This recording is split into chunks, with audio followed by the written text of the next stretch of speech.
চাচি কেন্দ্রে প্রচারে রয়েছেন মুখ্যমন্ত্রী ডক্টর হিমন্ত বিশ্ব শর্মা। রহা, ডিমুরিয়া, বরক্ষেত্রীর পর এখন তিনি কমলপুরে গিয়ে উপস্থিত হয়েছেন। কমলপুরে বিজেপি প্রার্থী দিগন্ত কলিতার হয়ে নির্বাচনী প্রচারে রয়েছেন। বক্তব্য রাখছেন এই মুহূর্তে তিনি। সরাসরি নজর রাখবো সেখানে। গতিকে আমি সকলোৱে মিটিং শুনিম, হ'ব? এনেকে যদি চিঞৰ বাখৰ কৰি থাকে পিছৰ মানুহখিনিয়ে বেয়া পাব নহয়, হ'ব? চব আকৌ আমি নাচিম লাষ্টত, হ'ব? শ্ৰদ্ধাৰ ৰাইজ, কমলপুৰ সমষ্টিৰ নিৰ্বাচনৰ বাবে কেইটামান কথা ক'বৰ কাৰণে মই ইয়ালৈ আহিছোঁ।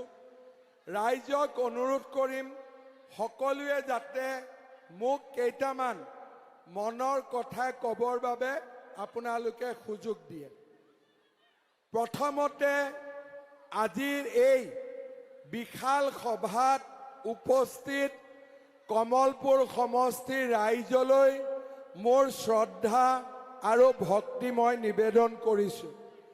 হেলিকপ্টাৰৰ পৰা আহোঁতে গোটেই ৰাস্তাতে ৰাইজে অপেক্ষা কৰিছে, কিন্তু মই গাড়ীৰ পৰা নামিবও পৰা নাই, কাৰণ হুলস্থুলীয়া পৰিৱেশ হ'ব, কোনোবাই দুখ পাব, কোনোবাই কষ্ট পাব। সেইকাৰণে যিসকল ৰাস্তাত ৰখি আছিলে তেওঁলোকক মই ইয়াৰ পৰাই ক্ষমা প্ৰাৰ্থনা কৰিছোঁ। আজিৰ সভাত আমাৰ মাজত উপস্থিত আছে কমলপুৰ বিধানসভা সমষ্টিৰ ভাৰতীয় জনতা পাৰ্টিৰ প্ৰাৰ্থী দিগন্ত কলিতা ডাঙৰীয়া, প্ৰাক্তন বিধায়ক যাদৱ ডেকা ডাঙৰীয়া, আমাৰ জ্যেষ্ঠ নেতা মদন ডেকা ডাঙৰীয়া, কিৰণ কাকতি ডাঙৰীয়া, উত্তৰ কামৰূপ জিলাৰ সভাপতি ভাস্কৰ জ্যোতি কলিতা ডাঙৰীয়া, নয়নমণি বৰা ডাঙৰীয়া, তিলক চৌধুৰী ডাঙৰীয়া, গগন ডেকা ডাঙৰীয়াকে আদি কৰি সভাত উপস্থিত আই মাতৃসকল, যুৱক যুৱতী, বন্ধু বান্ধৱীসকল আৰু উপস্থিত ৰাইজ,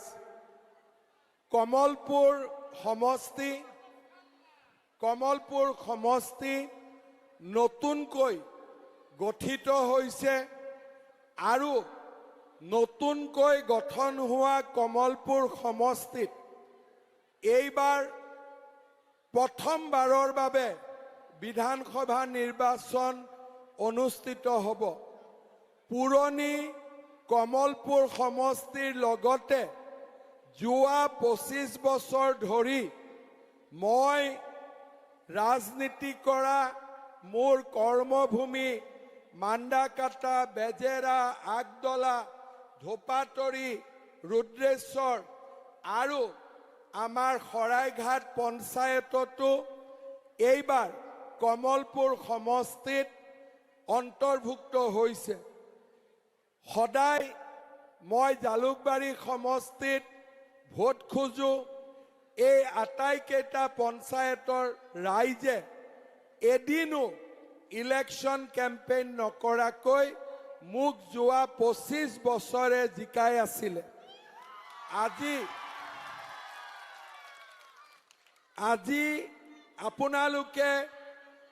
আপোনালোকে যিজন হিমন্ত বিশ্ব শৰ্মাক দেখিছে, সেইজন হিমন্ত বিশ্ব শৰ্মাক এটা এটা কৰি জালুকবাৰী সমষ্টিৰ ৰাইজে মোক নিৰ্মাণ কৰিছিলে।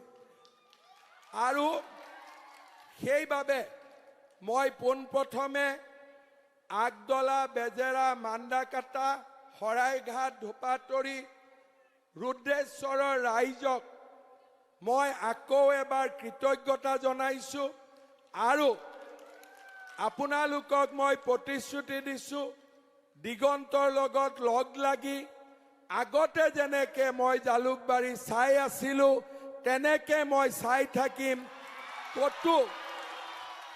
ক'তো অলপমানো ক্ষয় ক্ষতি হ'ব নোৱাৰে, যেনেকে আছিল তেনেকে থাকিব। আৰু পুৰণা কমলপুৰ সমষ্টিৰ ৰাইজৰ লগত লগ লাগি আমি নতুন কমলপুৰ সমষ্টিৰ জৰিয়তে আপোনালোকৰ বাবে আমি দিনে ৰাতিয়ে কাম কৰিম আৰু আমি আপোনালোকক উন্নয়নৰ নতুন দিগন্তলৈ লৈ যাম।